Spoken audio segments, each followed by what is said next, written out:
আজকে আমাদের মতো হুজুরদের কাছে সাধারণ মানুষ এসে বলে, হুজুর বড়ই মুসিবতের মধ্যে পড়ে আছি, আমার অবস্থা বড়ই কঠিন, আমার এই সমস্যা ওই সমস্যা, ব্যবসায়িক লেনদেনের মধ্যে সমস্যা, আমার পরিবারের মধ্যে আমার সন্তান অসুস্থ, আমার বিবি অসুস্থ, অমুক অসুস্থ। এমন যুবক আছে হুজুরদের কাছে এসে বলে, হুজুর আমরা তো আল্লাহকে এক বলে স্বীকার করেছি, যতদূর পারি নামাজ কালাম পড়ি, আল্লাহর গুণগান করি, এরপরেও আমাদের চাইতে যারা বিদাতি বিধর্মীয় কোনদিন আল্লাহকে এক বলে স্বীকার করে নাই, কোনদিন আল্লাহর কুদরতি পায়ে সিজদাও করে নাই, এই মানুষগুলোকে তো আল্লাহ অনেক অর্থ সম্পদ দিয়েছেন, গাড়ি বাড়ি ধন সম্পদ দিয়ে বিলাসবহুল বাড়ি বিলাসবহুল গাড়ি তাদেরকে আল্লাহ পাক দিয়েছেন, কত সুন্দর ভাবে তারা তাদের জীবন যাপন করতেছে। হুজুর বলেন তো দেখি, আল্লাহ কি আমাদেরকে দিতে পারলো না, বিধর্মীদেরকে কেন দিল? এই আয়াতের জবাব আল্লাহ পাক কোরআনুল কারীমের মধ্যে বলেছেন 12 নম্বর পারার 2 নম্বর পৃষ্ঠা 11 নম্বর সূরা সূরাতুল হুদের 15 এবং 16 নম্বর আয়াত। আল্লাহ পাক বলেন, মান কানা ইউরিদুল হায়াতাদ দুনিয়া ওয়া যিনাতাহা নুওয়াফি ইলাইহিম আমালাহুম ফিহা ওয়া হুম ফিহা লা ইউবখাসুন। আল্লাহ পাক বলেন, রে বান্দা, দুনিয়ার কোন বান্দা যদি তার নেক আমলের কারণে, তার নেক আমলগুলোর কারণে দুনিয়ার সুখ শান্তি আর ভোগবিলাসিতা চায়, আমি আল্লাহ তাদেরকে দুনিয়াতেই ওই পরিমাণ দিয়ে দেই। উলাইকাল্লাযীনা লাইসা লাহুম ফিল আখিরাতি ইল্লান নার। ওই বান্দার জন্য আখিরাতের বিন্দু মাত্র কোনো অংশ নাই।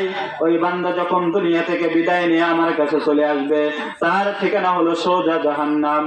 যার কারণে আল্লাহ পাক সূরা যুখরুফের 33 এবং 34 নম্বর আয়াতের মধ্যে বলেছেন, 25 নম্বর পারার 10 নম্বর পৃষ্ঠা 43 নম্বর সূরার 33 এবং 34 নম্বর আয়াতের মধ্যে আল্লাহ পাক মুসলমানদেরকে ডাক দিয়ে বলেন, এ মুসলমান, আমার বান্দা উম্মত, ওয়ালাউলা আইয়াকুনান নাসু উম্মাতাও ওয়াহিদাতান লাজআলনা লিমান ইয়াকফুরু বির রহমান।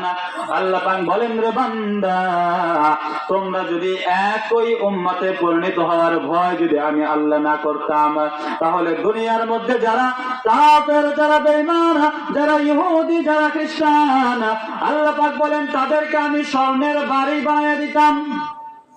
যে সিঁড়ি দিয়ে তারা ঘরের মধ্যে আসতো, ওই সিঁড়িটা আমি রূপার করে দিতাম, তাদের রূপার খাট দিতাম, পালঙ্ক দিতাম, সবকিছুই তারা স্বর্ণের হতো। কিন্তু এটা যদি আমি তাদেরকে দিতাম, তাহলে মুসলমানরা তাদের এই আধিক্যতা থেকে, স্বর্ণের উপর আধিক্যতা থেকে তারাও হয়তো বেঈমান হয়ে যেত।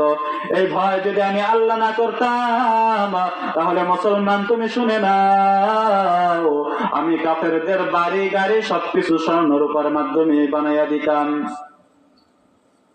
এই আয়াতের মাধ্যমে বোঝা গেল, বিশ্ব নবী সাল্লাল্লাহু আলাইহি ওয়াসাল্লাম হাদিসের মধ্যে বলেছেন, লাউ কানাতিদ দুনিয়া তাদিলু ইনদাল্লাহি জানাহা বাউদাতিন মা সাকা কাফিরাম মিনহু শারবা।